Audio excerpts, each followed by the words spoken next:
दोस्तों नमस्कार, मैं विनोद शर्मा पॉलिटिकल चौपाल से।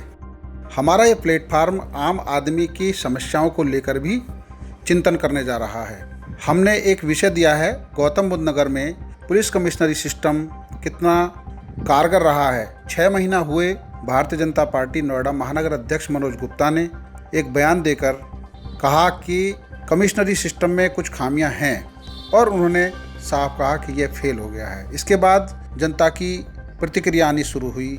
विभिन्न राजनीतिक दलों ने इसका मखौल भी उड़ाया और उन्होंने योगी सरकार को कटघरे में डाला। लेकिन पॉलिटिकल चौपाल इस मुद्दे पर गंभीर चिंतन कर रहा है और आज से हम एक ऐसी मंथन शुरू कर रहे हैं जिसमें आम आदमी अपनी बात कह सकता है, मतलब आपकी बात की इस कड़ी में हम पुलिस कमिश्नरी सिस्टम पर विभिन्न लोगों की राय ले रहे हैं। और आज हम पहली कड़ी में उत्तर प्रदेश पुलिस में 35 साल सेवा करने के बाद पुलिस उपाधीक्षक के पद से सेवानिवृत्त हुए रघुराज सिंह के द्वारा कही गई बात रख रहे हैं। रघुराज सिंह ने 35 साल बुलंदशहर, मेरठ, नोएडा, गाजियाबाद, मुजफ्फरनगर, सहारनपुर, बिजनौर में विभिन्न थाना क्षेत्रों में काम करके उन्होंने अपना अनुभव बटोरा है। वो जानते हैं कि चौकी से लेकर पुलिस कप्तान के दफ्तर तक पुलिस का काम कैसा होता है और आम आदमी को कैसे रिलीफ मिल सकता है, पुलिस में क्या कमियां हो सकती हैं, क्या अच्छाई हो सकती हैं। गौतम बुद्ध नगर में जब पुलिस कमिश्नर सिस्टम शुरू हुआ तब से लेकर अब तक क्या बदलाव उन्हें नज़र आए, आप उन्हीं की बातों में सुनिए। ये कैसा रहा उनका अनुभव और उन्हें क्या लगा कि कमिश्नरी सिस्टम में जो बदलाव हुआ है उसका क्या फ़ायदा हुआ। रघुराज सिंह पूर्व पुलिस उपाधीक्षक और इस समय वो UP police officer family welfare के लिए काम कर रहे हैं। कि जनपद पुलिस व्यवस्था एवं पुलिस कमिश्नर व्यवस्था में क्या अंतर है और ये व्यवस्था किस प्रकार जनपदीय पुलिस के लिए लाभदायक साबित हो रही है। किसी भी जनपद में पुलिस व्यवस्था के सुचारू संचालन हेतु 3 महत्वपूर्ण मानक होते हैं।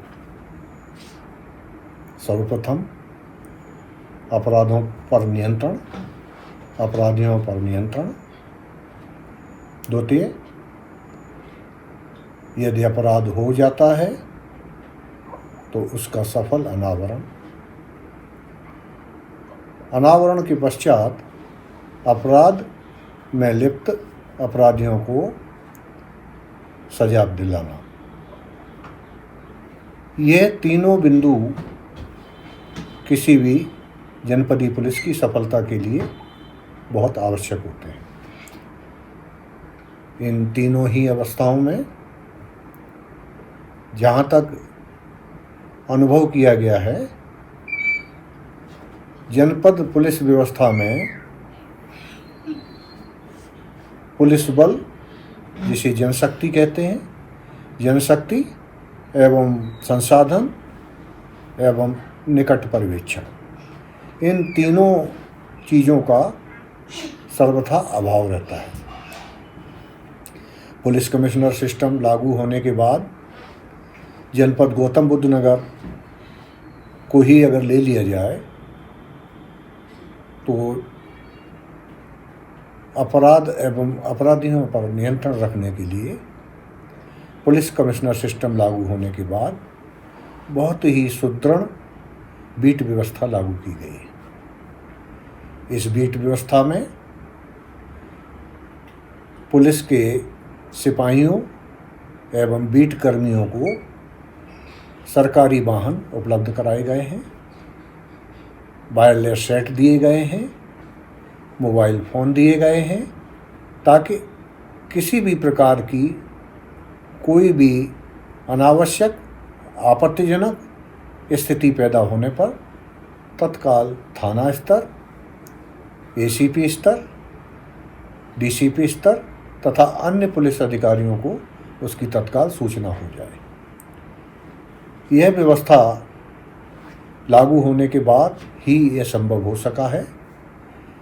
जनपदीय पुलिस में इस प्रकार की व्यवस्था धरातल पर लागू नहीं हो पाती है, उसके पीछे सबसे महत्वपूर्ण कारण होता है जनशक्ति एवं संसाधनों का अभाव। जब से पुलिस कमिश्नर व्यवस्था लागू हुई है, लगभग 1700 पुलिसकर्मियों की नियुक्ति हुई है। काफ़ी संख्या में यातायात कर्मियों की नियुक्ति हुई है।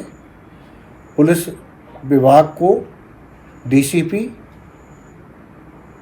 एडिशनल डीसीपी, एसीपी और थाना स्तर में विभाजित किया गया है। इसके अतिरिक्त यातायात विभाग को डीसीपी, एडिशनल डीसीपी एवं यातायात कर्मियों के रूप में विभाजित किया गया है। इसी प्रकार महिला संबंधी अपराधों के लिए एक महिला विभाग बनाया गया है, जिसमें डीसीपी रैंक की अधिकारी नियुक्त की गई है। इसके अतिरिक्त एक डीसीपी हेडक्वार्टर भी नियुक्त किए गए हैं तथा एक डीसीपी लाइन भी नियुक्त किए गए हैं, जो पुलिस लाइन संबंधी व्यवस्थाओं को देखते हैं और उस पर उनका डायरेक्ट सुपरविजन होता है। पुलिस व्यवस्था में कमिश्नर सिस्टम लागू होने से जहां पुलिसकर्मियों की वृद्धि हुई है, जहां संसाधनों की वृद्धि हुई है, संसाधनों के साथ साथ डॉग स्क्वाड की व्यवस्था हुई है, जो कि पहले रेंज लेवल पर या जोन लेवल पर उपलब्ध होती थी और कोई अपराध घटित हो जाने के बाद वह डॉग स्क्वाड आने में समय लगता था, जिससे घटनास्थल की जो बारीकियां होती थीं उन बारीकियों के साथ छेड़छाड़ हो जाती थी और अपराध को वर्कआउट करने में, अपराध के अनावरण में कठिनाई होती थी।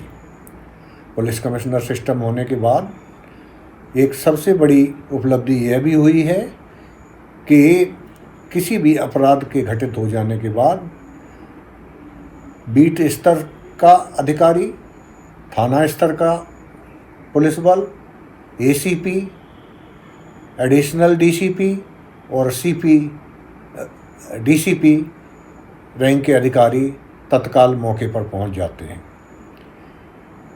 अपराध होने की दशा में यदि घटनास्थल पर सभी अधिकारी पहुंच जाते हैं तो अपराध की दिशा और दशा निर्धारित हो जाती है और उसे वर्कआउट करने में काफ़ी मदद मिलती है।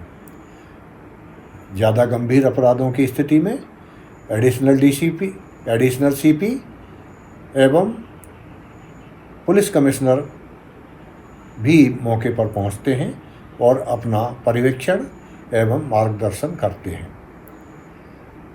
इस प्रकार किसी भी क्षेत्र में, चाहे वो अपराध नियंत्रण हो, यातायात नियंत्रण हो, महिला संबंधी अपराध हो,